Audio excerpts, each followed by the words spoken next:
ఈ సహోదరి సహోదరులారా, ఈ పరిశుద్ధ దినమును ఆలయమునకు వచ్చినటువంటి మీకు అందరికీ కూడాను యేసుక్రీస్తు ప్రశస్త నామములో శుభాలు వందనాలు తెలియజేస్తున్నాను. ఈ దినం మన ధ్యానం కొరకు మార్కు సువార్త 4వ అధ్యాయము 15 నుండి 20 వరకు చదువుకున్నాం. గత 2 వారాల నుండి కూడాను ఇదే వాక్య ధ్యానంలో మనం ఉన్నాం. అందులో భాగంగా ఇక్కడ చెప్పబడినటువంటి 4 రకములైనటువంటి నేలలు ఇక్కడ ఉన్నాయి. ఈ నేలలు మానవ హృదయాన్ని ప్రతిబింబిస్తూ ఉన్నాయి. విత్తనము వాక్యాన్ని సూచిస్తూ ఉన్నది. మొదటి నేల త్రోవ ప్రక్క లేదా త్రోవ పైన చూసాం. అక్కడ పడినప్పుడు ఆ విత్తనము వెంటనే సాతాను వచ్చి ఎత్తుకొని పోయినట్లుగా చూసాం. అది ఫలము లేనటువంటి విత్తనం. రెండవది రాతి నేలను పడినటువంటి విత్తనం. రాతి నేలలో పడినటువంటి విత్తనము మొలక ఎత్తుతుంది, కానీ వేరు లేనందున కొంతకాలమే నిలబడుతుంది. ఆ తర్వాత ఎండిపోయినట్లుగా కనబడుతుంది. మూడవ రకము నేల ముండ్ల పొదలలో విత్తబడినటువంటి నేల. ముండ్ల పొదల నేల 18వ వచనం, మార్కు సువార్త 4వ అధ్యాయము 18వ వచనం. ఇతరులు ముండ్ల పొదలలో విత్తబడిన వారు, వీరు వాక్యము విందురు, కానీ ఐహిక విచారములను, ధనమోసమును, మరి ఇతరమైన ఆపేక్షలను లోపల చొచ్చి వాక్యమును అణిచివేయుట వలన అది నిష్ఫలమగును. నిష్ఫలం అంటే ఇంకా కాపు లేదు, ఫలం లేదు. ఎందుకు ఫలం లేదు? వాక్యమును అణిచివేసినాయి ఈ ముండ్ల పొదలు. ఐహిక విచారములు అనేటువంటి ఈ ముండ్ల పొదలు హృదయంలో విత్తబడినటువంటి వాక్యమును అణిచివేసేసినాయి. అణిచివేయట ద్వారా ఆ విత్తనము ఫలము లేకుండా పోయింది. అంటే వాక్యములో విత్తబడినటువంటి హృదయములో విత్తబడినటువంటి వాక్యము కంటే మనము ఐహిక విచారములకు ఎక్కువ ప్రాధాన్యతను ఇవ్వటం అనేటువంటిది ముండ్ల పొదల నేల. మనము దేవుని వాక్యానికి ప్రాధాన్యతను ఇస్తున్నామా, లేదంటే ఐహిక విచారములకు ప్రాధాన్యతనిస్తున్నామా అనేటువంటిది ఇక్కడ ప్రశ్న. ఐహిక విచారములకు ప్రాధాన్యతని ఇచ్చినప్పుడు అవి మన హృదయంలో ఉన్నటువంటి వాక్యాన్ని అణిచిపడేస్తాయి, డామినేట్ చేసేస్తాయి, ఎదగనీయదు, వాక్యమును ఎదగనీయవు. ఐహిక విచారం. ఈ ఐహిక విచారం అంటే ఏంటిది? ఐహిక విచారము, ఐహిక చింత అంటే ఎక్కువ సమయము శారీరక సంబంధమైనటువంటి వాటి గురించి, లోక సంబంధమైనటువంటి వాటి గురించి ఆలోచిస్తూ స్పెండ్ చేయడం. ఎక్కువ సమయము లోక సంబంధమైనటువంటి వాటి గురించి స్పెండ్ చేయడం, ఆలోచిస్తూ కన్జ్యూమ్ అయిపోవడం. మనకున్నటువంటి సమయమును శరీర సంబంధమైనటువంటి వాటి గురించి, లోక సంబంధమైనటువంటి వాటి గురించి ఖర్చు పెట్టడమే ఐహిక విచారం. Excessive worry about material things, much focusing on worldly things. ఎక్కువగా వాటి మీద ఫోకస్ చేయడం. మన ఆలోచన అనేటువంటిది శక్తితో కూడినటువంటిది. ఆలోచనలో పవర్ ఉంది. ఆ ఆలోచనను ఉపయోగించుకొని శాస్త్రజ్ఞులు ఎన్నో కొత్త విషయాలను కనుగొన్నారు. ఆలోచించడం ద్వారా అందుకే సొలొమోను మహారాజు సామెతల గ్రంథంలో ఏమంటాడంటే, మనుష్యుని ఆలోచన లోతైన నీళ్ల వంటిది, దానిని పైకి చేదుకున్నవాడు ధన్యుడు. ఆలోచన ద్వారానే పెద్ద పెద్ద పనులు సాధ్యమవుతాయి, గొప్ప గొప్ప పనులు ప్రారంభించబడతాయి. మొదట ఎంత పెద్ద పని అయినప్పటికీ కూడా ఒక చిన్న ఆలోచన ద్వారానే ప్రారంభమవుతుంది. అసలు ఆలోచనే లేకుండా మన ఆలోచనలన్నీ వేరే వాటిపైన, లోక సంబంధమైనటువంటి వాటిపైన మనము ఉంచినప్పుడు అది ఐహిక విచారం అవుతుంది. కొంతమంది అనుకోవచ్చు, బాధ్యతలు, మరి బాధ్యత కదా, దేవుడు మనకి ఇచ్చినటువంటి బాధ్యతలు నిర్వహించడానికి మనము టైం స్పెండ్ చేయాలి కదా, వాటి గురించి మనము ఆలోచించాలి కదా, ఆలోచించి వాటి గురించి మనం పని చేయాలి కదా. నిజమే, ఆలోచనలు, మరి బాధ్యతల గురించి ఆలోచించటం సహేతుకమే, కరెక్టే. అయితే బాధ్యతలు వేరు, ఐహిక చింతనలు వేరు. బాధ్యతలు వేరు. ఎందుకంటే బాధ్యత అనేటువంటిది ఒక పరిధి కలిగి ఉంటే, బాధ్యతకు ఒక పరిధి ఉంటుంది, ఒక పరిమితి ఉంటుంది. అయితే ఐహిక విచారమునకు హద్దులుండో, విస్తారముగా ఆలోచనలు వెళ్ళిపోతూనే ఉంటాయి. నిద్ర కూడా మానుకుంటాం, ప్రాముఖ్యమైనటువంటి విషయాలను కూడాను ప్రక్కన పెట్టేస్తాం. ఈ ఐహిక విచారము, ఇహలోక సంబంధం. ఐహికం అంటే ఇహలోక సంబంధమైనటువంటి లేదా శరీర సంబంధమైనటువంటి ఆలోచనలు. అవును, మరి మేము శరీరకంగా ఈ లోకంలో మనం ఉన్నాం కదా, శారీరకమైనటువంటి బాధ్యతలు మనకు ఉన్నాయి కదా, మరి ఆలోచించొద్దా, టైం స్పెండ్ చేయొద్దా? అట్లా ఎవరు కూడాను బైబిల్ అక్కడెక్కడ కూడాను స్పెండ్ చేయొద్దు, ఆలోచించొద్దు బాధ్యతలను గురించి అని చెప్పటం లేదు. కానీ అవసరమైన దానికన్నా ఎక్కువగా ఆలోచించటం, ఇది చింతన. ఐహిక చింతన అంటే హద్దు లేకుండా ఆలోచించటం, విస్తారం లేకుండా టైం స్పెండ్ చేయటం ఐహికం విచారములు అంటే. కాబట్టి బాధ్యతలకు ఒక పరిమితి ఉంటుంది. అయితే ఈ చింతనకు పరిమితులుండో. ఐహిక చింతన కోరికలతో ముడిపడి ఉంటుంది. ఐహిక చింతన కోరికలు ఉంటాయి, కోరికలను తీర్చుకోవడానికి టార్గెట్స్ ఉంటాయి, టార్గెట్స్ను చేయటానికి ప్లాన్స్ ఉంటాయి. చేయలేకపోతే డిప్రెషన్, నిర్వేదం, నిరాశ. బాధ్యతలు సంతృప్తినిస్తాయి. బాధ్యత అవసరతతో ముడిపడి ఉంటుంది. బాధ్యతలు తీరటం మనిషికి అవసరత, బాధ్యతలు నెరవేర్చటం ఒక కుటుంబ యజమానికి అవసరత. అయితే ఐహిక చింతనలు కోరికలతో ముడిపడి ఉంటాయి. కోరికలు వేరు, అవసరతలు వేరు కదా. కోరికలు వేరు, అవసరతలు వేరు. బాధ్యతలు మెంట్ ఫర్ అవసరతలు, కానీ ఈ ఐహిక చింతనలు కోరికలతో ముడిపడి ఉంటాయి. ఈ కోరికలు తీరనప్పుడు నిరాశ, నిర్వేదం, డిప్రెషన్లోకి మనిషి నడవడం మనం చూస్తాం. కాబట్టే ఐహిక చింతనలు అనేటువంటివి వాక్యాన్ని అణిచివేస్తాయి. వాక్యానికి సమయము ఇవ్వదు.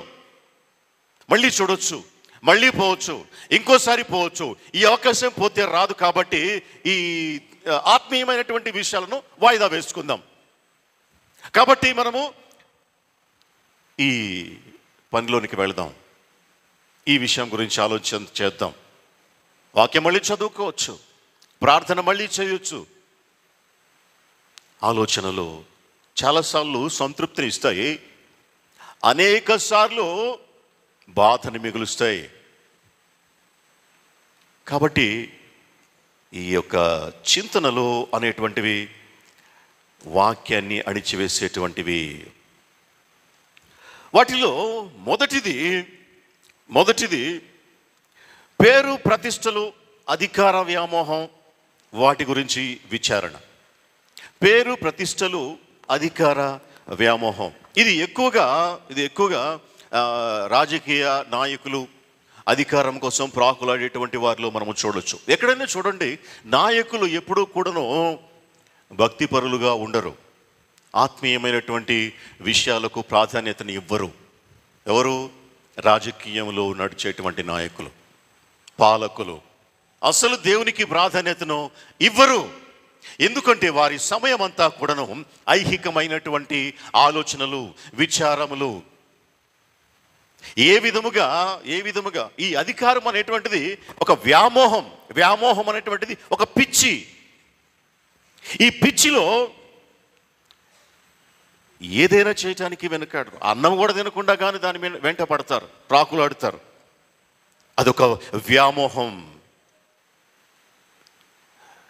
ఈ విధమైనటువంటి ఐహిక చింతనలకు మంచి ఉదాహరణ లోతు, ఆయన కుటుంబము, ఆయన భార్య, ఆయన కుటుంబము. ఐహిక చింతనలు కలిగినటువంటి కుటుంబముగా లోతును, ఆయన భార్య, వారి పిల్లలను మంచి ఉదాహరణగా మనము చూడొచ్చు. ఈ పేరు ప్రతిష్టలు అనేటువంటివి అబ్రహాము తోటి ఉంటే, ఎక్కడున్నాడు అబ్రహాము? ఎక్కడో ఎడారిలో, అరణ్యములో, మమ్మేరే దగ్గర అక్కడ ఇక్కడ టెంట్లు వేసుకొని అబ్రహాము జీవనం చేస్తూ ఉన్నాడు. అయితే ఇక్కడ ఉంటే ఏం పేరు ప్రతిష్టలు వస్తాయి? ఏం అధికారం వస్తుంది? ఎక్కడ చలాయించవచ్చు? అవకాశం లేదు. అందుకే ఆయన యొక్క చూపు సొదొమ మీద పడింది. అబ్రహాము అన్నాడు, ఏమని? అయ్యా, నీకు నాకు కుదరదు, ఎందుకంటే నీ పనివాళ్ళు నా పనివాళ్ళు కొట్టుకుంటున్నారు, కాబట్టి నేను వేరుగా పోదాము, నువ్వు ఇటు పోతే నేను అటు పోతా, నువ్వు అటు పోతే నేను ఇటు పోతా అని చెప్పేసి ఛాయిస్ లోతుకి ఇచ్చినప్పుడు అబ్రహాము కన్నులెత్తి చూడగా, అక్కడ మనం ఆ మాట చూస్తాం. అబ్రహాము కన్నులెత్తి చూచినప్పుడు ఎట్లా కనబడిందంట? ఒకసారి మనము చూస్తే ఆదికాండం 13వ అధ్యాయం 10వ వచనం. లోతు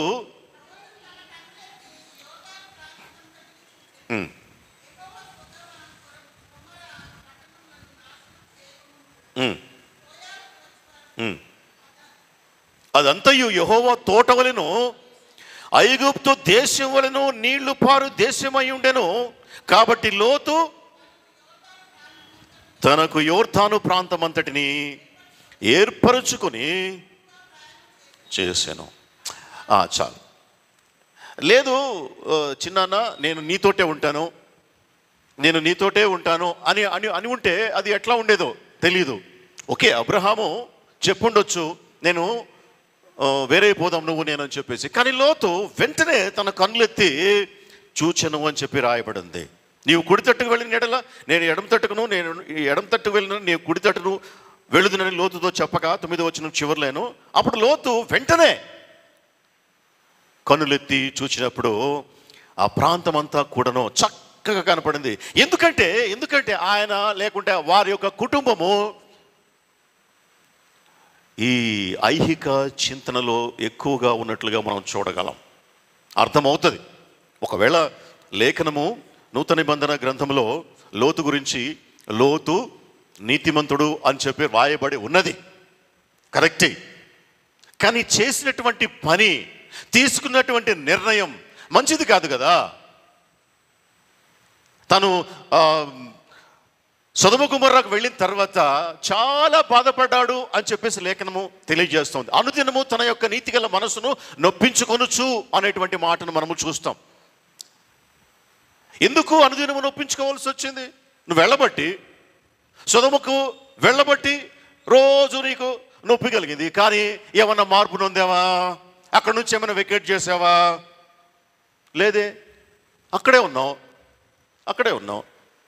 అంటే నీకు అక్కడ ఉండటం సంతోషమే, అక్కడ ఉండటం ఇష్టమే.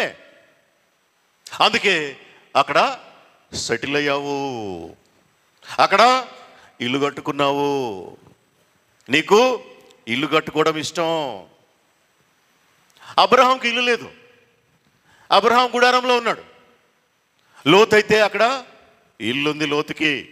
అక్కడ ఇద్దరు దేవదూతలు వచ్చినప్పుడు 19వ అధ్యాయంలో లోతు ఇంటిలోనికి వారిని తీసుకొని పోయి అనేటువంటి మాటను మనము చూస్తాం. ఆదికాండము 19వ అధ్యాయము 3వ వచనం.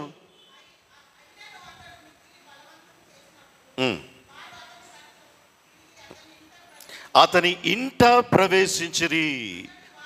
ఒక నిమిషం. ఆయనకి ఇల్లుంది, అక్కడ ఆయనకి ఇల్లుంది. అబ్రహాంకి ఇల్లుందా? అబ్రహాముకు ఇల్లు లేదు అని చెప్పి లేఖనం రాయబడింది హెబ్రీయులకు రాసిన పత్రికలో. అబ్రహాముకు ఇల్లు లేదు, ఎందుకంటే ఆయన గుడారములలో జీవించాడు అని రాయబడింది కాబట్టి లేఖనం. ఆయన గుడారాల్లో జీవించాడు.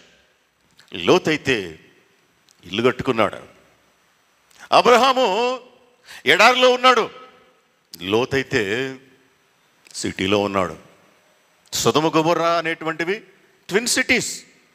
అక్కడ కల్చర్ ఉంటుంది, నాగరికత ఉంటుంది, అక్కడ సొఫిస్టికేటెడ్గా థింగ్స్ ఉంటాయి, అక్కడ రాజకీయం ఉంటుంది, అక్కడ అధికారం ఉంటుంది. లోతును దేవదూతలు కలుసుకున్నప్పుడు లోతు ఎక్కడ కూర్చున్నాడో తెలుసా? 19వ అధ్యాయం, ఆదికాండం 19వ అధ్యాయం 1వ వచనం.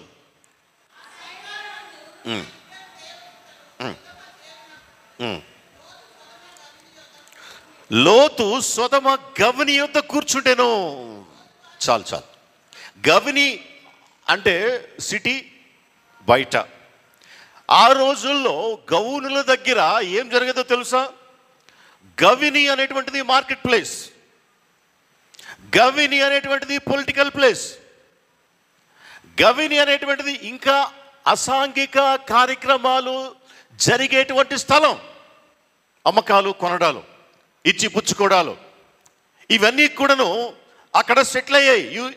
ఊరి గవినిలో యొద్ద అక్కడ రాజకీయం నడిచేది, అక్కడ ఎత్తులు పై ఎత్తులు నడిచేవి, అక్కడ మార్కెట్ ఉండేది. అక్కడ కూర్చోన్నాడు లోతు, ఎందుకంటే అది న్యాచురల్గా లోతుకి సంతృప్తినిచ్చింది. అబ్రహాముతో ఉండటం బాలేదు, ఎడారిలో ఉండటం బాలేదు, సిటీలో ఉండటం బాగుంది, ఇల్లు కట్టుకోవడం బాగుంది. అందుకే అక్కడ కూర్చోన్నాడు. అబ్రహాం ఎక్కడ కూర్చోన్నాడు? దేవుడు ఆయన సంధించినప్పుడు, అబ్రహాం దగ్గరికి దేవుడు వచ్చినప్పుడు అబ్రహాం ఎక్కడ కూర్చోన్నాడు? 18వ అధ్యాయం 1వ వచనం, ఆదికాండం.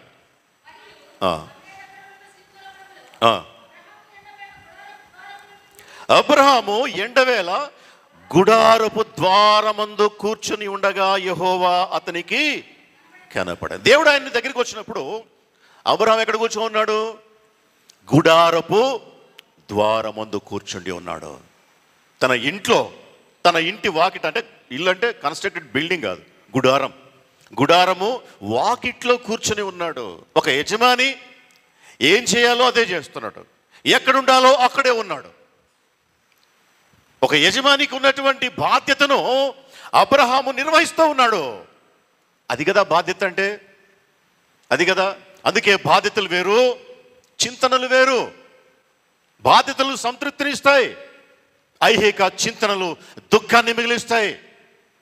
అబ్రహాము తన బాధ్యత ప్రకారము తన వాకిట్లో కూర్చొని ఉన్నాడు, గుడారపు వాకిట్లో. అదే లోతైతే ఇల్లు ఎక్కడ ఉంది? లోపల ఉంది. ఊరు గవిని యొద్ద కూర్చుండి ఉండటం మనం చూస్తాం. ఎందుకంటే నాకు ఈ కల్చర్ ఇష్టం, ఈ మార్కెట్ ఇష్టం, ఈ వ్యామోహం, నాకు పేరు ప్రతిష్టలంటే ఇష్టం. అందుకే ఆయన అక్కడ కూర్చోన్నాడు, ఈయన ఎక్కడ కూర్చున్నాడు. క్రీస్తునందు ప్రియమైనటువంటి సహోదరి సహోదరులారా, పేరు ప్రతిష్టలు అధికారము సంపాదించాలి అనేటువంటి ప్రాకులాట ప్రార్థనా జీవితాన్ని పాడు చేస్తాయి. ప్రార్థనా జీవితం ఎప్పుడైతే పాడైతో దేవునితోటి మనము గడిపేటువంటి సమయము తక్కువ. బైబిల్ చదవడం అనేటువంటిది మనకు ఎప్పుడైతే ఉండదో దేవునితో మనం సమయం గడపనట్లే. దేవునితోటి మనకు సహవాసం బలహీనపడిపోతుంది. ప్రార్థన, వాక్యం రెండూ ఉండాలి. రాజకీయంలో తిరిగే వాళ్ళకి ఎందుకుంటాయి? అధికార వ్యామోహం ఉండేటువంటి వారికి ఎందుకుంటాయి? ఇవి ఉండవు. ప్రార్థన ఉండదు, వాక్యము చదవటం అనేటువంటిది అసలు ఉండదు. కాబట్టి ఆత్మీయమైనటువంటి విషయాలకు విలువను ఇవ్వరు. వారిలో ఉన్నటువంటి కొద్దో గొప్ప ఆత్మీయ చింతన అణిచివేస్తాయి. అణగొడతాడు అపవాది. ఆలోచనలు, లోకాలోచనలతో నింపుతాడు. మత్తయి సువార్త 6:24 అందుకే అంటాడు, ఎవడును ఇద్దరు యజమానులకు దాసుడుగా ఉండనేరడు, ఒకరిని ద్వేషించి ఒకరిని ప్రేమించును, లేదా ఒకరి పక్షముగా నుండి మరి ఒకరిని తృణీకరించును. ఇది సమస్య, ఇదే సమస్య. ఇద్దరు యజమానులకు దాసుడుగా ఉండటం అసాధ్యం, కష్టం. ఉంటే లోకములైనా ఉంటావు, లేకుంటే దేవునితోనైనా ఉంటావు. ఒకరిని ద్వేషిస్తావు, లేదంటే మరొకరిని ప్రేమిస్తావు. ఇద్దరిని ప్రేమించటం కుదరదు, ఇద్దరికి దాసుడు ఉండటం కుదరదు. అటువంటి పరిస్థితులు దేవునికి దూరం చేస్తాయి. సామెతల గ్రంథం 27:24 రాయబడి ఉంది, ధనము శాశ్వతము కాదు, కిరీటము తరతరములు ఉండునా, అధికారము తరతరములు ఉండునా. అధికారులు, నాయకులు, ప్రపంచ నాయకులు, వారి యొక్క వంశం ఏది? వారి తర్వాత వారి యొక్క వంశం ఎక్కడుంది? ఎక్కడన్నా కానీ చరిత్రలో ఉన్నదా? చక్రవర్తులు ఉన్నారు, వారి వంశం ఏది? ఆ తర్వాత ఏమైపోయింది? ప్రపంచ చక్రవర్తులు. అధికారము తరతరములు ఉండదు, కిరీటము తరతరములు ఉండునా, ఉండదు. కాబట్టి నీ దేహమును చెరుపు దానిని నీలో ఉండి తీసివేసుకో అంటాడు ప్రసంగి గ్రంథంలో సొలొమోను మహారాజు. ఐహిక చింతన నీ దేహమును చెరిపేస్తుంది. ఐహిక చింతన నిన్ను దేవునికి దూరం చేస్తుంది. రెండవ అంశం, అనుదిన అవసరతల కొరకు విచారించటం. అనుదిన అవసరతలు, కూడు, గుడ్డ, గూడు, వీటి కోసం విచారించటం. యేసు ప్రభువుకు తెలిసి మాట. అందుకే ఆయన ఏమన్నాడంటే 6వ అధ్యాయము, మత్తయి సువార్త 6వ అధ్యాయంలో 31వ వచనం చదవండి. ఏమి తిందుమో, ఏమి త్రాగుదమో, ఏమి ధరించుకుందుమో అని మీరు చింతించొద్దు. ఇవన్నీ మీకు కావాలి అని చెప్పేసి మీ పరలోకపు తండ్రికి తెలియను. ఏం తినాలి, ఏం త్రాగాలి, ఏం ధరించుకోవాలి, నాకు అనారోగ్యం అయితే ఏం చేయాలి, నేను రిటైర్డ్ అయిపోతే ఏం చేయాలి, నా రాబడి తగ్గిపోతే నా కుటుంబం ఎట్లా ఉండాలి, ఎట్లా సస్టైన్ కావాలి, ముందుకు ఎట్లా కొనసాగాలి. విచారణ, చింత. ఎవరన్నా అంటే మరి విచారించొద్దా, మరి నీకే, నా కష్టాలు నీకుంటే తెలుస్తుంది. ప్రతి ఒక్కరు అనేటువంటి మాట. మరి నీకే, నా ప్లేస్లో నువ్వు ఉంటే తెలుస్తుంది. ప్రతి ఒక్కరు అనేటువంటి మాట. ఎవరి ప్లేస్లో ఎవరు ఉండలేరు. ఉంటే చచ్చిపోతారు. ఒకరి ప్లేస్లో ఒకరు, ఎవరి బాధ్యతలు వానికి దేవుడు ఇచ్చాడు, ఎవరి బరువులు వానికి దేవుడికి ఇచ్చాడు. ఒకరి ప్లేస్లో ఒకరు ఉంటే ఒకరోజు కూడా బ్రతకలేరు. నా ప్లేస్లో ఎవరైనా ఉండండి చూద్దాం. ఉదాహరణకు చెప్తున్నా, ఎవరు ఉండలేరు. దేవుడికి తెలుసు ఎవరికి ఎంతెంత భారం ఇయ్యాలో. అవి తప్పకుండా మనం నెరవేర్చాలి. అంతేగాని వాటిని ప్రక్కన పెట్టేసి వ్యామోహాల వైపు, మనము ఐహిక చింతనల వైపు, విచారాల వైపు మనం కానీ వెళ్ళినము అంటే దేవుడు మనకి ఇచ్చినటువంటి బాధ్యతను లేకపోగా ఘోరంగా పరాజయం పాలు కావడం తథ్యం. మీరు చింతించకూడి.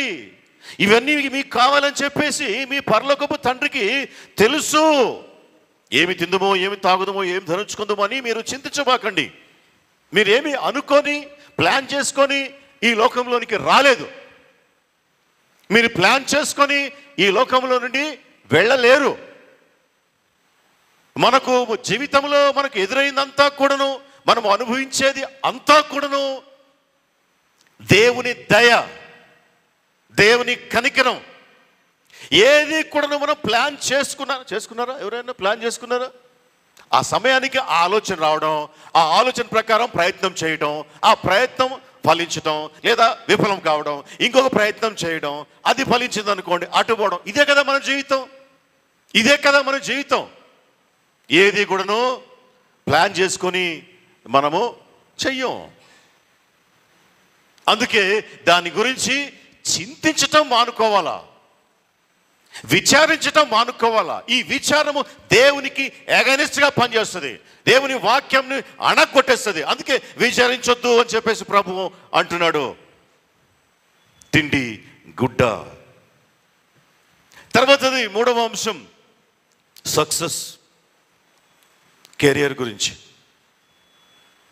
కెరియర్ గురించినటువంటి ఆలోచనలు. ఏ విధంగా సక్సెస్ కావాలి, ఏ విధంగా ఉంటుందో భవిష్యత్, ఏ విధంగా నా తోటి వాళ్ళందరూ ముందుకు వెళ్ళిపోయారు, నేను ఇక్కడే ఉన్నాను, ఏం చేస్తే ముందుకు వెళ్తాం. ఆలోచన చేసేది ఉండదు, ఏం చేసేది తక్కువ, ఆలోచించడం ఎక్కువ. ఏదో ఒకటి చేయాలి అనుకుంటానే రోజులు, గంటలు, దినాలు గడిచిపోతూ ఉంటాయి. కాలము కరిగిపోతూ ఉంటుంది, ప్రెషరు ఎక్కువ అవుతూ ఉంటుంది. అటువంటి సమయంలో చాలా కష్టం, తట్టుకోవడం చాలా కష్టం. అందుకే యూత్లో ఎందుకు డిప్రెషన్ అంటే కారణం ఇదే, పోటీతత్వం. ఈ సమాజంలో పెరిగిపోతున్నటువంటి కాంపిటేటివ్ వరల్డ్ తట్టుకోలేక, పోటీతత్వం, ముందుకు వెళ్ళలేక, అక్కడే ఉండలేక, పరిగెత్తలేక, కూర్చోలేక, ప్రెషర్కు లోను కావటం. ఇదంతా కూడా ఎక్కడ నుండి వచ్చింది?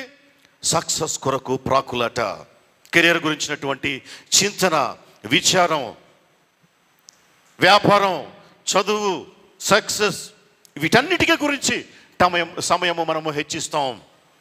కానీ దేవుని గురించి సమయము హెచ్చించం. అదే పెద్ద లోపం. చదువు కోసం, వ్యాపారం కోసం, సక్సెస్ కోసం గంటలు, రోజులు మనము గడుపుతాం. దేవుని కోసం 3 గంటలు స్పెండ్ చేయడానికి కష్టమవుతుంది. ఎందుకు? Less priority. దేవుడు అంటే తక్కువ ప్రయారిటీ, కెరియర్ అంటే ఎక్కువ ప్రాధాన్యత, దేవునికి తక్కువ ప్రాధాన్యత. దేవుడు అర్థం చేసుకుంటాడు. దేవుడు ఒకరోజు అర్థం చేసుకుంటాడు, 1 నెల అర్థం చేసుకుంటాడు, 1 సంవత్సరం అర్థం చేసుకుంటాడు. జీవితాంతం అదే కదా. సమస్య అక్కడే వచ్చింది. జీవితాంతం అదొక మన లైఫ్ స్టైల్ అయిపోతుంది. దేవునికి సమయము ఇవ్వకపోవడం, దేవునికి సమయం ఇవ్వకపోవడం. ఓకే, ఒక మంచి కెరియర్లో మనము లైఫ్ సెటిల్ అయినాం అనుకోండి, ఉదాహరణకు, సంతృప్తి ఉంటుందా? సంతోషం ఉంటుందా? ఉండదు. ఖచ్చితంగా ఉండదు. మౌంట్ ఎవరెస్ట్ ఎక్కినవాడు ఎక్కుతాడు పైకి, ఎక్కి తర్వాత కాసేపు చేతులు ఊపుతాడు, ఉంటాడు. అక్కడే ఉంటాడా? అక్కడే ఉండలేడు. దిగి రావాలి మళ్ళీ. సక్సెస్ ఒక స్థాయికి వెళ్ళిపోయిన తర్వాత అక్కడ మనశ్శాంతిగా మనిషి ఉంటాడా అంటే సమస్య లేదు. సంతృప్తిగా ఉంటాడా అంటే సంతృప్తిని సక్సెస్ ఇవ్వదు. ఉన్నతమైనటువంటి ఈ లోక సంబంధమైనటువంటి ఔన్నత్యంగా ఉన్నటువంటి దశ మనిషికి సంతోషాన్ని ఇస్తుందా? అస్సలు ఇవ్వదు. కొంచెంసేపు ఉంటుంది, ఆ తర్వాత ఏదో డొలతను హృదయంలో, ఏదో వెలితి హృదయంలో. ఎందుకు? ఏదో నిర్లక్ష్యం చేసాము. అదే ఆత్మీయ జీవితాన్ని నిర్లక్ష్యం చేస్తాం. అందుకే హృదయంలో ఖాళీతనం. యేసు ప్రభు అంటాడు, మార్కు సువార్త 8:36, ఒకడు సర్వలోకమును సంపాదించుకొని తన ప్రాణను పోగొట్టుకుంటే వానికి ఏమి ప్రయోజనము? నువ్వు సర్వలోకమును సంపాదించవచ్చు, లోకములో గొప్పవి, ఘనత పొందినటువంటివి అన్నీ కూడా నువ్వు చేయగలిగి ఉండొచ్చు, చెయ్యొచ్చు, ఆ స్థాయికి నువ్వు వెళ్ళొచ్చు. అయితే ఆత్మీయ జీవితం లేకపోతే, దేవునితో సహవాసం, సంబంధం సరైనటువంటి దిశలో లేకపోతే వానికి ఏమీ ప్రయోజనం లేదు. ఎంత సక్సెస్ ఉన్నా, ఎంత గొప్ప స్థితిలో ఉన్నా దేవునితో సంబంధం సరిగ్గా లేకపోతే వానికి ఏమీ ప్రయోజనం లేదు. కాబట్టి ఇటువంటివి దేవునితోటి సంబంధాన్ని మనం దూరం చేస్తాయి, మనలో ఉన్నటువంటి వాక్యాన్ని అణిచివేస్తాయి. 4వ అంశం స్నేహాలు, సంబంధాలు. వీటి గురించినటువంటి చింతన.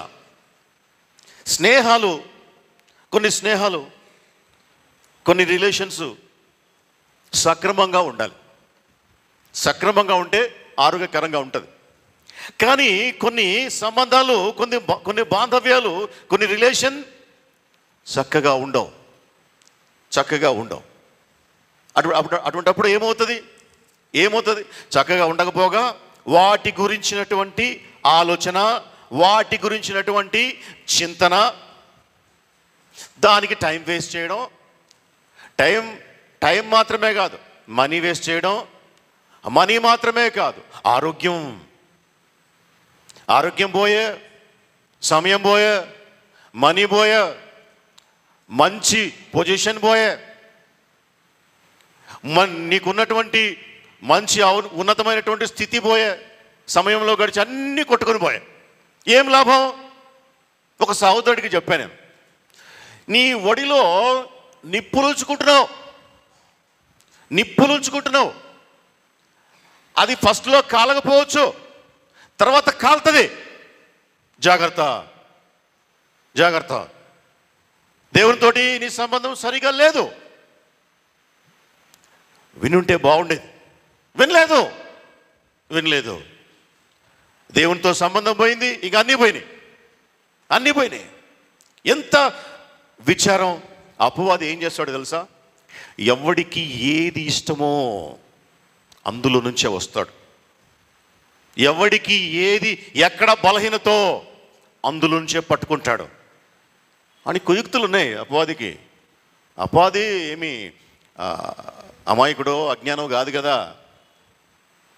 అపవాది చాలా జ్ఞానవంతుడు, కానీ దేవునంత జ్ఞానవంతుడు కాదు. వాడు జ్ఞానవంతుడే కానీ సర్వజ్ఞాని కాదు. వాడు శక్తిమంతుడు, కానీ సర్వశక్తిమంతుడు కాదు. మన దేవుడు సర్వశక్తిమంతుడు. ఆయనకు లోబడి ఉంటే ఆయన వాక్యము మన హృదయములో కానీ మొలిచి పెరిగి పంటై ఉంటే ఆడేం చేస్తాడు? వాడు చేసేది ఎప్పుడంటే, నా హృదయము, ఆ హృదయంలో దేవుని వాక్యము ఫలించనప్పుడు, మొలకెత్తనప్పుడు, హృదయంలో వాక్యం లేదనుకోండి, వాడికి అప్పుడు బలం. హృదయంలో వాక్యం లేదంటే ఇంకేదో ఉన్నట్టే కదా. ఏదుందో చూస్తాడు వాడు. ఇప్పుడు హృదయంలో వాక్యం లేదు అని మనం ముందు చెప్పుకున్నాము. లేదు అంటే ఇంకేదో ఉంది. ఏముంది? ఐహిక చింతన, ఇవన్నీ ఉన్నాయి. ఏది? అధికార వ్యామోహం, పేరు ప్రతిష్టలు, కూడు గుడ్డ గురించి చింత, సక్సెస్ కెరియర్ గురించి విచారం, రకరకాలైనటువంటి మానవ సంబంధాల గురించి విచారించటం, చింతించటం, ఆలోచించటం, ఇవన్నీ ఉంటాయన్నమాట. దేవుడు లేకుంటే వాక్యం లేకపోతే. ఒకసారి అపవాది వచ్చి తొంగి చూస్తాడు, వీడి దగ్గర ఏమేమి ఉన్నాయి బలహీనతలు. కాబట్టి వాటిల్లో, ఆ బలహీనతలలో ఏదో ఒక దాంతో ఈజీగా పడిపోతాడు కదా, ఈజీగా దొరికిపోతాడు కదా. అందుకే లేఖనం ఏమంటుందంటే, మనము అపవాది యొక్క తంత్రములను ఎరుగని వారము కాము. దేవుడు ఏమంటున్నాడు? మనకు తెలుసు కదా, అపవాది తంత్రములు మనకు తెలుసు కదా అంటున్నాడు. తెలుసా? మరి నిజంగా తెలిసి ఉండాలి కదా. అపవాది తంత్రాలు తెలిసి ఉండాలి కదా. అబ్బాయి నాకేం తెలియదు ప్రభా. తెలియదంటే అర్థమైంది, హృదయంలో వాక్యం లేదన్నమాట. తెలియదంటే అర్థమైంది హృదయంలో వాక్యం లేదు. వాక్యం లేదంటే అర్థమైంది హృదయంలో వాక్యానికి బదులుగా ఏదో ఉందన్నమాట. వాడిని ఆకర్షించేది. వాడు వస్తాడు, నీకు ఏది ఇష్టమో అందులో నుంచి ఒక ఎర వేస్తాడు. ఇప్పుడు యేసు ప్రభువుకి ఆకలైంది. ఆయన దేవుడు, సర్వశక్తిమంతుడు, సర్వాధికారి, శరీరంలో ఉన్నాడనే ఒకే ఒక బలహీనత ఆధారం చేసుకొని శరీరంలో ఉన్నాడని చెప్పేసి యేసు ప్రభు దగ్గరికి వచ్చి శోధించాడు కదా అపవాది. ఎప్పుడు? ఆకలైనప్పుడు. మళ్ళీ వేరే టైంలో రాలే. ఆకలైనప్పుడు, నీకు ఆకలిగా ఉంది కాబట్టి ఈ రాళ్ళ రొట్టెలు చేసుకొని తినమన్నాడు. నీకు అధికారం అంటే ఇష్టం కాబట్టి ఇదిగో ఇట్రా, అక్కడ చర్చికి వెళ్ళకు, వాక్యం చదవకు. నీకు పలానా వాళ్ళంటే ఇష్టం కాబట్టి నువ్వు దేవుని వాక్యం కాదు అక్కడికి వెళ్ళు. నీకు పాలిటిక్స్ అంటే ఇష్టం కదా, నువ్వు దేవునికి ప్రాధాన్యత ఇవ్వకు, పాలిటిక్స్ దగ్గరికి రా. నీకు లోకం అంటే ఇష్టం కదా, నువ్వెందుకు చర్చిలో? లోకంలోనికి రా. నువ్వెందుకు ఆలయంలో? లోకంలోనికి రా. న్యాచురల్లీ వెళ్ళిపోతాడు వాడు. దాని వెంట అంబువాని గుండెను చీల్చు వరకు వాడు దాని వెంట పోయెను. బాణం వచ్చి గుండెల్లో వచ్చి గుచ్చుకొని ఈ పక్క నుంచి ఆ పక్క దాకా వెళ్ళేదాకా వాడు దాని వెంట పోతానే ఉంటాడు. సమస్య హృదయంలో వాక్యము ఫలించకపోవడం, వాక్యంలో విత్తబడినటువంటి ఆ వాక్యాన్ని ఈ ముండ్ల పొదలు అణిచివేయడం. హృదయంలో విత్తబడినటువంటి ముండ్ల పొదలు అణిచివేయడం. రీజన్, కారణం. పుష్కలంగా హృదయంలో వాక్యము ఉండాలి. సక్రమంగా మానవ సంబంధాలు ఉండాలి. మనుషుల గురించి విచారం, మానవ సంబంధాల గురించి విచారం. అంటే ఏంటిది? విచారం కాదు, ఆలోచన. విచారించటం అంటే థింక్ చేయటం, థింకింగ్, ఆలోచించటం. హృదయం నిండా అవే ఆలోచనలు, మనసు నిండా అవే ఆలోచనలు. హృదయంలో వాక్యం ఉందనుకోండి. యోబు గ్రంథం 12:7 ఏమంటుందంటే, యోబు గ్రంథం 12:7, నీ విచారము దేని గురించి ఉండాలి? నీ విచారము మృగములను గురించి విచారించుము, అవి నీకు బోధిస్తాయి. ఆకాశ పక్షులను గురించి విచారించుము, అవి నీకు తెలియజేస్తాయి. చూసారా? మృగములను గురించి విచారిస్తే అవి చెప్తాయంట దేవుని గురించి. పక్షులను గురించి విచారిస్తే అవి చెప్తాయంట దేవుని గురించి. సూర్యుని గురించి విచారం చేస్తే, నక్షత్రములను గురించి విచారణ చేస్తే, ఆకాశము గురించి విచారణ చేస్తే ఏమని చదువుకున్నామో ఈరోజు 19వ కీర్తన 1వ అధ్యాయం 1వ వచనం, 19వ కీర్తన 1వ వచనం, ఆకాశములు దేవుని మహిమను వివరించుచున్నవి, అంతరిక్షము ఆయన చేతి పనిని ప్రచురపరచుచున్నది. చూసారా? సృష్టిని గురించి విచారిస్తే సృష్టి దేవుని గురించి తెలియజేస్తుంది. జంతువుల గురించి విచారణ చేస్తే జంతువులు దేవుని గురించి మాట్లాడతాయి. అవి మాట్లాడతాయి అని కాదు. ఎట్లా వస్తుంది వీటికి ఇంత తెలివి? ఒక చిన్న పక్షి వస్తుంది రోజు మా ఇంటికి, ప్రతిరోజు వచ్చి గూడు పెడుతుంది. ప్రతిరోజు దాన్ని తీసేయడం పెట్టడం ఇప్పటికీ కూడా అది జరుగుతూనే ఉంది కొన్ని నెలలుగా. ఎవరిచ్చారు దానికి అంత తెలివి? గూడు పెట్టడానికి దానికి అంత తెలివి ఎవరిచ్చారు? ఆకాశ పక్షులను చూడుడి, అవి విత్తవు కోయవు, అయినను మీ పరమ తండ్రి వాటికి ఆహారం ఇస్తున్నాడు. పక్షుల కంటే మీరు మరి శ్రేష్ఠులు. మీకు బట్టలు మరి నిశ్చయంగా ధరింపజేస్తాడు కదా, మీకు ఆహారం మరి నిశ్చయంగా ఇస్తాడు కదా. వాక్యం ఉంటే ఈ రకమైనటువంటి ఆలోచనలు వస్తాయి హృదయంలో. వాక్యము లేకపోతేనే లోకం వైపు, మనుషుల వైపు, లోకాధికారుల వైపు, లోకంలో ఉన్నటువంటి అధికారం వైపు మనస్సు పరిగెడుతుంది. పక్షులను గురించి సింపుల్గా ఆలోచన చేస్తే, ఆకాశం గురించి ఆలోచన చేస్తే దేవుని గురించి తెలియజెప్తాయి. లోకం గురించి, మనుషుల గురించి, మనుషులతోటి మనకు ఉండేటువంటి సక్రమము కానటువంటి సంబంధముల గురించి ఆలోచన చేస్తే డిప్రెషన్, పిచ్చి, మెంటల్ లోకంలోంచి వెళ్ళిపోవాల్సి వస్తుంది చివరికి. అందుకే ఈ లోక సంబంధమైనటువంటి స్నేహాలు, సంబంధాలు, రిలేషన్స్ గురించి చింతన దేవునికి దూరం చేస్తాయి. అందుకే కొరింథీయులకు రాసిన 2 కొరింథీ 6:14 అంటాడు, 2 కొరింథీ 6:14, మీరు అవిశ్వాసితో జోడుగా ఉండకుడి, నీతికి దుర్నీతితో ఏమి సాంగత్యము, వెలుగునకు చీకటితో ఏమి పొత్తు. క్రీస్తుకి, క్రీస్తు బిడ్డలకి, వేరే వాళ్ళకి ఏం సాంగత్యం, ఏం పొత్తు అంటే అట్లని చెప్పేసి అవిశ్వాసులతోటి అన్య వేరే వాళ్ళతోటి మాట్లాడొద్దని కాదు, తిరగొద్దని కాదు, చేయొద్దని అట్లా కాదు. వాక్యాన్ని అర్థం చేసుకోలేకపోవడం ద్వారా అనేక సంవత్సరముల నుండి క్రైస్తవం చాలా ఇబ్బందులు పాలవుతూ ఉంది. అట్లా కాదు. క్రీస్తుతో నీతికి అవినీతికి ఏమి సాంగత్యము, విశ్వాసకి అవిశ్వాసకి ఏమి పొత్తు అంటే అర్థం ఏంటిదంటే వాడితో బలకుండా వాడితో మాట్లాడకుండా ఉండడం అని కాదు. వారితో కలిసి జీవితం పంచుకోవడం, వాళ్ళతో కలిసి చేయకూడనటువంటివి చేయటం, అది సాంగత్యం అంటే. కాబట్టి మానవ సంబంధాలు మనిషిని దేవునికి దూరం చేస్తాయి, హృదయంలో ఉన్నటువంటి ఆ వాక్యాన్ని అణిచివేస్తాయి. తర్వాత అంశం వినోదానికి సంతోషానికి బానిసలు కావటం.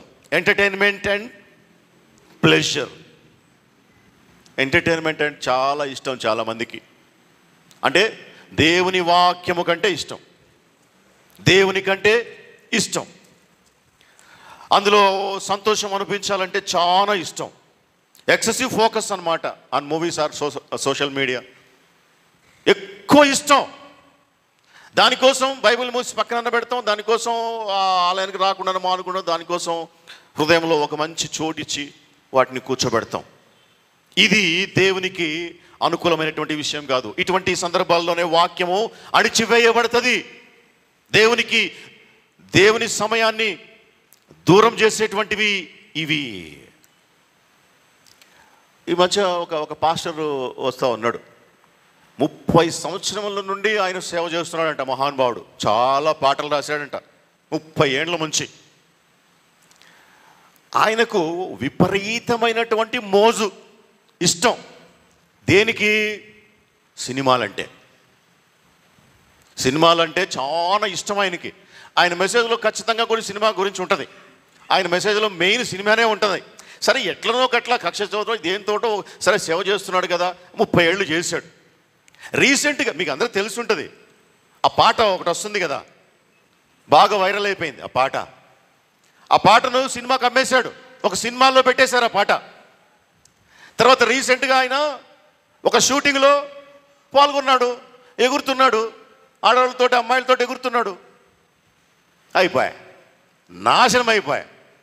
30 సంవత్సరం నుండి కట్టుకున్నటువంటి ఆత్మీయమైనటువంటి ఇల్లు ఒక్క గాలివానతోటి ఏటో ఎగిరిపోయింది, నాశనం అయిపోయినాడు. లాస్ట్కి ఆత్మీయ జీవితం లేదు, పాడు లేదు. చూసారా, హృదయంలో ఎక్కడో ఒక చేదు ఉంది, ఎక్కడో ఎంటర్టైన్మెంట్ మీద ప్రేమ ఉంది, ఇష్టం ఉంది. అది ఇప్పుడు నెరవేరింది. అటువంటి వాళ్ళకి పశ్చాత్తాపం కూడా ఉండదు. పశ్చాత్తాపం ఎందుకంటే వాళ్ళు ఏమనుకుంటారంటే, దేవుడు ఇన్నాళ్ళకి నా హృదయ వాంఛను తీర్చాడు, దేవుడిచ్చిన అవకాశం ఇది అనుకుంటారు. పాపం పిచ్చోళ్ళు. దేవుడు ఆల్రెడీ వాడిని మింగేసింది అపవాది కబంధ హస్తాలకి పోయి ఉన్నా అనుకోడు. ఏమనుకుంటాడంటే, దేవుడు నాకు ఇంత ఇష్టమైతే సినిమాల అవకాశాన్ని దేవుడు ఇప్పుడు ఇచ్చాడు, దేవునికి స్తోత్రం అనుకొని పోతాడు. అదే అన్నమాట. అంబువాని గుండెను చీల్చు వరకు వాడు దాని వెంట పోయాను, వెళ్ళిపోతానే ఉంటాడు. అయిపోయింది, ఇంక వానికి జీవితం లేదు, పాడు లేదు. ఏమో దేవుడు ఒకవేళ దేవుని చిత్తం అయితే మళ్ళీ మార్చుకుంటాడో మనకైతే తెలియదు. ఇప్పుడైతే లేదు. చాలా డేంజర్ ఇది. ఏది? ఈ ప్లెజర్ సీకింగ్ మెంటాలిటీ. ఏది? ఎంటర్టైన్మెంట్లో, లోకంలో చాలా చాలా ఇష్టం. పార్టీలు, ఫంక్షన్లు, హాబీలు, ఇవన్నీ కూడాను వీటిని ఇష్టపడేవారు, ప్రేమించేవారి గురించి. వెళ్ళొద్దని పోకూడదు, పోతే తప్పని బైబిల్లో ఎక్కడ చెప్పలేదు. వీటినే ప్రేమించేటువంటి తత్వం. ఒక ఇంటర్వ్యూ చూశాను ఆ మధ్యలో ఒక ఛానల్లో. ఆయనకి ఏమి ఇష్టమంటే విపరీతమైనటువంటి షాపింగ్ చేసేటువంటి ఇష్టం. షాపింగ్ చేయాలి. ఆయన జీతంలో 80% షాపింగ్కే ఖర్చు పెడతాడంట. ఎందుకంటే షాపింగ్ చేస్తూ ఉంటే ఆయనకు సంతోషం కాబట్టి షాపింగ్ చేస్తాడు. వాళ్ళ ఇంట్లో వస్తువులు సీల్ తీయనటువంటివి కుప్పలుగా ఉన్నాయి. ఇంటికి వచ్చి ఆ యాంకర్ మాట్లాడుతూ ఉంటే వానితోటి ఒకటే ఏడుస్తూ ఉన్నాడు. ఎందుకంటే వానికి అవి సంతృప్తిని ఇవ్వలేదు, వానికి అవి సంతోషాన్ని ఇవ్వలేదు. తీసుకొచ్చుకుంటున్నాడు, పేర్చుకుంటున్నాడు, కానీ షాపింగ్కి వెళ్ళి షాపింగ్ అంతా ఇంట్లో పెట్టుకుంటున్నాడు, కానీ సంతోషం లేదు. ఎందుకు ఇట్లా చేస్తున్నా నేను అని చెప్పేసి బోస్ట్ అయిపోయి ఏడుస్తున్నాడు. నాకు ఇదేమి అలవాటో నాకు అర్థం కావటం లేదు. షాపింగ్ అంటే ఇష్టం, షాపింగ్ చేయాలి, అవసరం లేని దానికంటే కొనేయాలి. అవసరం లేకపోతే ఎందుకు కొనడం? చాలామందికి ఇది ఒక వ్యసనం. అవసరం వరకే తీసుకుంటే బాగుంటుంది. అవసరానికి మించి ఏమున్నా ఎంతున్నా కూడాను అది వేస్ట్ కదా. డబ్బులు ఉంటాయి, అవసరానికి మించి ఎంతున్నా కానీ ఏం లాభం? బ్యాంకులో పెట్టుకుంటాం. బ్యాంకులో ఏమైనా గమ్మున ఉంటాయా? బ్యాంకులో ఎట్లాగా ఉంటాయా డబ్బులు? మనం వేసిన డబ్బులు ఏముండవు. ఎవడెవడో వాడుకుంటుంటాడు. బ్యాంకుడు ఎవడెవడికో అప్పులు ఇస్తూ ఉంటాడు. వాడు కడతాడో లేదు తెలియదు. అంటే మన అకౌంట్ మనకు ఉంటుంది, కానీ మన డబ్బు అయితే మన దగ్గర ఉండదు. ఎందుకు? అవసరానికి మించి ఉంది కాబట్టి. ఏం లాభం? అవసరానికి మించి ఏమున్నా ఎంతున్నా అది పనికి రానటువంటిది.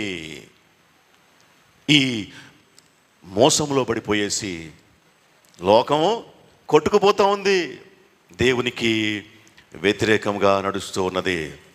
తర్వాత అంశం, ఈ దీనికి సంబంధించి ఒక వచనం 2 తిమోతి 3:4 రాయబడింది. దేవుని కంటే సుఖానుభవం ఎక్కువగా ప్రేమించువారు ఉన్నారు. దేవుని కంటే అంటే దేవుని ప్రేమించడం కంటే సుఖానుభవం ఎక్కువగా ప్రేమించేటువంటి వారు అంత్యకాలంలో ఉంటారు. అట్టి వారికి నువ్వు విముఖుడవై ఉండము ఓ విశ్వాసి. అట్టి వారికి నువ్వు విముఖుడవై ఉండము. అట్టి వారిలో ఒకరిగా ఉండటమో కాదు, అట్నుంచి అట్టి వారితోటి నువ్వు సాంగత్యం చేయొద్దు అని చెప్పేసి అంటాడు. తర్వాత అంశం, సాంఘిక రాజకీయాల గురించి విచారించడం. చాలామందికి రాజకీయం ఒక పిచ్చి, స్పోర్ట్స్ ఒక పిచ్చి, సోషల్ ఇష్యూస్ ఒక పిచ్చి. వాటి గురించి ఎంక్వైరీ చేయటం, దానితోటి సమయం గడపడం. సమయం త్వరగా గడిచిపోతుంది. అవి త్వరగా గతించును, మేము ఎగిరిపోవుదము. ఏంటివి త్వరగా గతించేది? ఆ 70 సంవత్సరాలు 80 సంవత్సరాలు ఉన్నాయే, అవి త్వరగా గతించును. అవి త్వరగా గతించే పని అయితే వీటి గురించి ఎందుకు సమయం వృధా చేయటం? లోతు అదే కదా చేస్తున్నాడు. లోతు ఏం చేస్తూ ఉన్నాడు? ఊరి గవిని దగ్గర కూర్చో ఉన్నాడు. అక్కడ ఏం నడుస్తూ ఉంటుంది? అక్కడ రాజకీయం నడుస్తూ ఉంటుంది. అక్కడ ఇంకా లోక సంబంధమైనటువంటి అన్నీ నడుస్తూ ఉంటాయి. అక్కడ కొనడం అమ్మడం జరుగుతూ ఉంటుంది. అక్కడ సమయం గడిచిపోతూ ఉంటుంది. ఫిలిప్పీ 3:20 రాయబడి ఉంది, మన పౌరస్థితి పరలోకమందున్నది. మనం ఎక్కడి వారము? పరలోకపు పట్టణపు పౌరులం. మన సిటిజన్షిప్ అక్కడ ఉన్నది. మన సిటిజన్షిప్ అక్కడ ఉన్నప్పుడు మన ఆస్తిపాస్తులు ఎక్కడుంటాయి? అక్కడే ఉంటాయి. మనకు సంబంధించినటువంటి పొజిషన్స్ అన్నీ ఎక్కడ ఉంటాయి? అక్కడే ఉంటాయి. మన వాళ్ళందరూ ఎక్కడ ఉంటారు? అక్కడే ఉంటారు. మన జాతీయులందరూ ఎక్కడ ఉంటారు? మన పౌరసత్వం ఎక్కడుందో అక్కడ ఉంటారు. మన పౌరస్థితి పరలోకమందున్నది.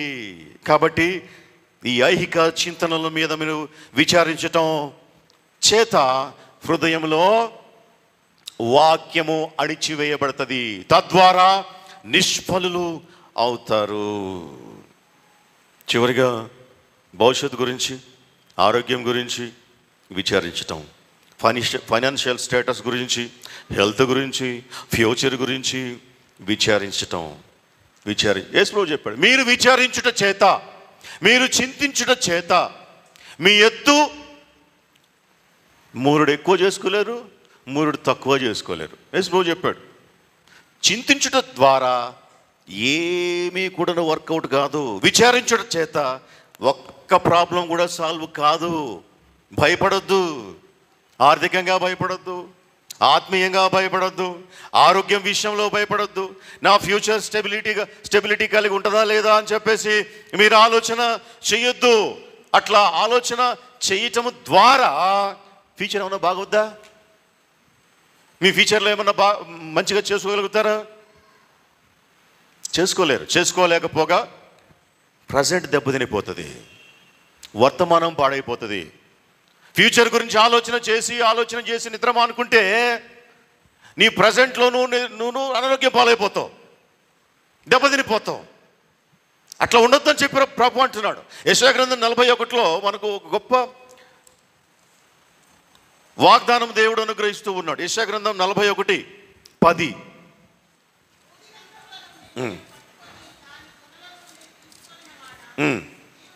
ఎక్కడున్నామంట మనము?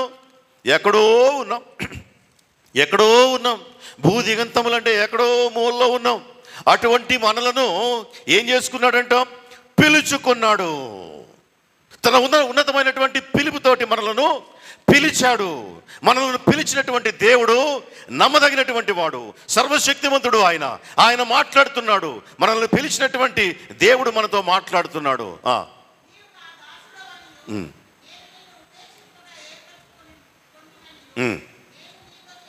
నేను ఏర్పరచుకున్నా కదా, నేను నిన్ను పిలిచా కదా, నేనే చెప్తున్నాను, నేను నీతో చెప్తున్నాను. ఏమంటున్నాడు?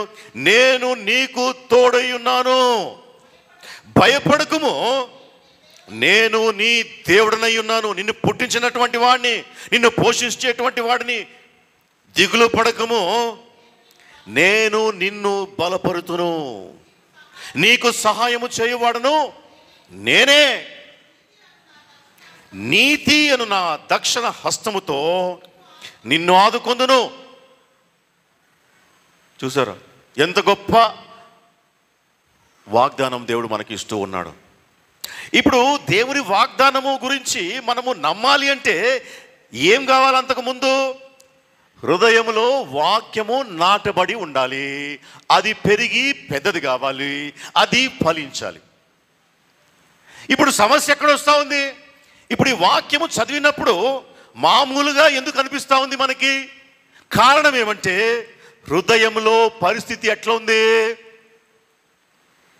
ఐహిక చింతనలు అనేటువంటి ముండ్ల పొదలతోటి కప్పి ఉండుట చేత వాక్యమునకు అక్కడ చోటు లేకుండా ఉంది.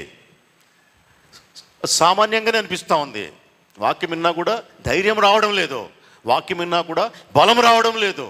ఎందుకు అంటే ముండ్ల పొదలు కప్పిపోయి పెరిగిపోయి ఉన్నాయి ముండ్ల పొదలు. ఇంకా వాక్యం ఎక్కడ మొలుస్తుంది?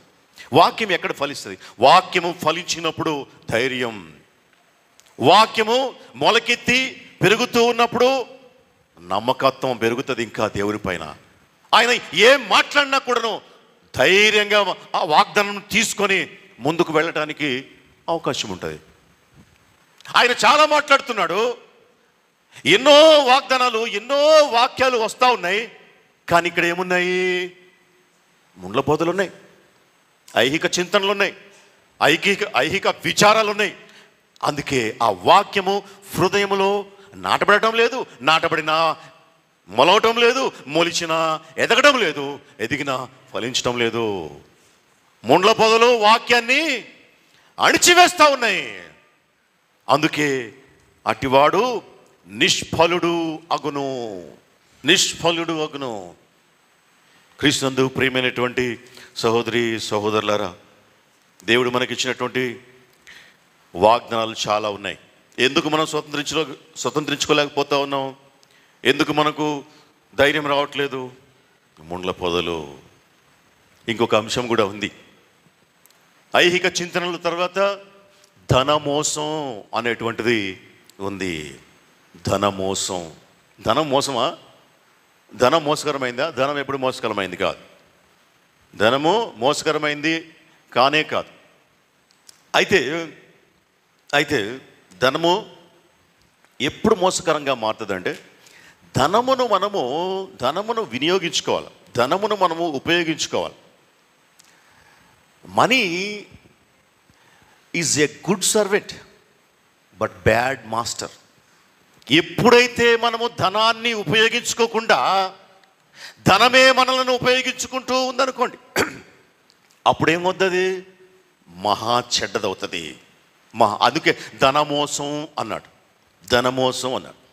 ధనాన్ని ఉపయోగించుకోవాలా? దేవుణ్ణి నమ్ముకోవాలా? దేవుణ్ణి నమ్ముకోవాలా? ధనాన్ని యూజ్ చేసుకోవాలా? కానీ నేటి తరంలో ఉన్నటువంటి చాలామంది దైవ సేవకులు సహా ఏం చేస్తున్నారు? ధనాన్ని నమ్ముకుంటున్నారు, దేవుణ్ణి ఉపయోగించుకుంటున్నారు. దేవుణ్ణి ఉపయోగించుకుంటున్నారు, ధనాన్ని నమ్ముకుంటున్నారు. తలకిందులైపోయింది, ఉల్టా అయిపోయింది. చాలా డేంజర్. ధనము చాలా చెడ్డదిగా ఎప్పుడు మారుద్దంటే ఎప్పుడైతే అది మనలను ఉపయోగించుకుంటుందో, ఎప్పుడైతే దాన్ని మనము నమ్ముతామో. దేవుణ్ణి నమ్ముకోవాలా, ధనమును యూజ్ చేసుకోవాలా, కానీ అట్లా చేయటం లేదు. ధనాపేక్ష. మొదటి తిమోతి 6:10 ఉంది. ధనాపేక్ష సమస్తమైన కీడులకి మూలం. ధనం చెడ్డది కాదు, మంచిది. ఎందుకంటే ధనం లేకుండా ఏ పని కూడా కాదు, వర్కౌట్ కాదు, ఏ పని ప్రారంభం కాదు. అయితే అన్ని పనులు ధనంతో కావు. ధనంతో పని అవుతుంది, ధనాన్ని ఉపయోగించుకొని పనులు చెయ్యాలి. అయితే ధనముతోటి అన్ని పనులు కావు. ధనము ఎట్లా మోసం అంటే, ఏ విధంగా ధనము మోసము అని చెప్పి లేఖనంలో రాయబడిందంటే, ధనము మనకు నమ్మకాన్ని ఇస్తుంది. ఫస్ట్ చూసారా, ఎంత నమ్మకం అంటే, దేవుని పైన ఒక వ్యక్తి ఎంత నమ్మకం పెడతాడో అంత నమ్మకం ఇస్తుంది ధనం. అందుకే సొలొమోను మహారాజు అంటాడు, ద్రవ్యము ఆశ్రయాస్పదం, జ్ఞానము కూడా ఆశ్రయాస్పదం. చూసారా, జ్ఞానముకు ధనముకు ఒకటే లెవెల్ ఉందంట ఒక దగ్గర. జ్ఞానాన్ని ఆశ్రయించి బ్రతికేవాళ్ళు ఉన్నారు, ధనాన్ని ఆశ్రయించి బ్రతికేవాళ్ళు ఉన్నారు. అయితే జ్ఞానము కలిగినటువంటి వారికి కలిగేటువంటి లాభం ఏమంటే, జ్ఞానము వారి ప్రాణమును కాపాడును. ప్రసంగి గ్రంథంలో అంటాడు, ధనము వారి ప్రాణాన్ని కాపాడలేదు. అది ధనము ఏం చేస్తుందంటే మనిషిని నమ్మగలుగుతుంది, కానీ ధనము సెక్యూరిటీ ఇవ్వలేదు. ధనము నీకు నేను సెక్యూరిటీ ఇస్తాను అని నమ్మగలుగుతుంది, నమ్మేటట్టు చేస్తుంది. కానీ ధనము ఎప్పటికీ మనకు సెక్యూరిటీ ఇవ్వదు. ధనము ఆరోగ్యము ఇస్తాను అని అంటది. ధనం ఉంటే ఏం కాదు, మనకి అనారోగ్యం వచ్చిన హాస్పిటల్ చూపించుకోవచ్చు అనేటువంటి ధీమాని ఇస్తుంది. కానీ ధనము రోగాన్ని స్వస్థపరచలేదు, ధనము ఆరోగ్యాన్ని కొనలేదు. హాస్పిటల్లో బెడ్ కొనగలుగుతుంది, కానీ ధనము ఆరోగ్యాన్ని కొనలేదు. ధనము ఉంటే మంచి ఇల్లు కట్టుకోవచ్చు, మంచి బెడ్ కొనుక్కోవచ్చు, కానీ ఆ ఇంట్లో సంతోషంగా నిద్రపోవాలి అంటే నిద్రను, సంతోషాన్ని ధనము ఇవ్వలేదు. ధనము చేసేటువంటి మోసం అది. మనకు నమ్మబలుకుతుంది, ధనం ఉంటే అన్నీ ఉంటాయి, ధనం ఉంటే అన్నీ ఉంటాయి, అన్నీ కొనుక్కోవచ్చు అని అనిపించేటట్టు చేస్తుంది, అంతే అది. కానీ నిజంగా వాస్తవానికి ప్రాక్టికల్గా వచ్చేటప్పటికి ఏది కూడాను ధనం వలన కాదు. అది మోసం అంటే. దాన్ని యూజ్ చేసుకోవాలి మనం, అంతే. ధనమును యూజ్ చేసుకునేంత వరకే అది క్రిందనే ఉండాలి. ధనము మనకు క్రిందనే ఉండాలి. నెత్తినేకు పెట్టుకున్నామంటే తొక్కి పడేస్తుంది ధనం. అది దానిలో ఉన్నటువంటి మోసం. అందుకే ధన మోసం, ఐహిక చింతన, ధన మోసం, ఇవి రెండు కూడాను వాక్యాన్ని ఎదగనివ్వదు. సామెతల గ్రంథం 11:20, ధనమును నమ్ముకొని కొడి. నా ప్రాణమా, ఒకడికి చాలా పంట పడిందంట, నా ప్రాణమా నీకు ధన సమృద్ధి చాలా కలిగింది. లూకాసు వార్త 12:16 అంటాడు, తినుము త్రాగము, నువ్వు ఇంకా నీకు తరతరాలకి నీకు ధనము, నీ కొత్త గిడ్డంగులు కట్టించుకో, ధాన్యమంతాను పోగు చేసుకో, సంతోషంగా ఉండు అని వాడు అనుకున్నాడు. వాని యొక్క ధీమా అది. ధనాన్ని చూసి వానికి కలిగినటువంటి ధీమా అది. ఇంకా నాకేం పర్లేదు, తరతరాలకు కావలసినంత ధనము నా దగ్గర ఉంది, తినము త్రాగము సంతోషంగా ఉండుము అని అనుకున్నాడు. పక్కనే ఏమన్నాడు దేవుడు వెంటనే, వెర్రివాడా, ఈ రాత్రే నీ ప్రాణం పోతుంది, నీ ధనం ఏమైపోతుంది, ఏది నీ సంతోషం, ఏది నీ సౌఖ్యం. క్రీస్తునందు ప్రియమైనటువంటి సహోదరి సహోదరులారా, హృదయంలో వాక్యం ఉండాలి, అది ఫలించాలి, అది దేవునికి ఇష్టం. అట్టివారు సమాధానకరమైనటువంటి సంతోషకరమైనటువంటి జీవితమును జీవిస్తారు. హృదయంలో వాక్యం ఉండడానికే హృదయాన్ని దేవుడు డిజైన్ చేశాడు. వాక్యం మాత్రమే అందులో ఉంచాలి.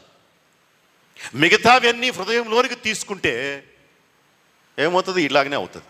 చాలామంది అంటారు, లోపలికి తీసుకోను, నేను మనసులోకి తీసుకోను అంటుంటారు. చూసారా?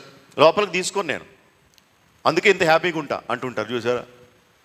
లోపలికి ఏది తీసుకోవాలో అదే తీసుకోవాలి. దేవుని వాక్యాన్ని తీసుకోవాలి. మిగతా చెత్తనంతా, లోకంలో ఉన్నటువంటి చెత్తనంతా లోపలికి తీసుకుంటే ఏమవుతుంది? ఫలించదు. ఆ చెత్తంతా వాక్యాన్ని అణిచివేస్తుంది. నిష్ఫలమైపోతాం. నిష్ఫలులు దేవుని రాజ్యంలో కష్టం. నిష్ఫలత్వాన్ని దేవుడు అంగీకరించడు. ఆయనకు సంతోషం కాదు. మన హృదయాలు మంచి నేలలాగా ఉండాలి. మంచి నేలలాగా పడినటువంటి విత్తనం 30 దంతలుగాను, 60 దంతలుగాను, 100 దంతలుగాను ఫలించను అని చెప్పేసి 3వ నేల గురించి రాయబడింది.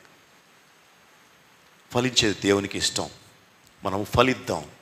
సంతోషం, సమాధానం కలిగి ధైర్యంగా ఈ లోకంలో చివరి దాకా జీవిద్దాం. దేవుడు పిలిచేంత వరకు. అట్టి కృప పరిశుద్ధాత్మ దేవుడు మనకు సమృద్ధిగా అనుగ్రహించును గాక. ఆమేన్. ప్రార్థన చేసుకుందాం.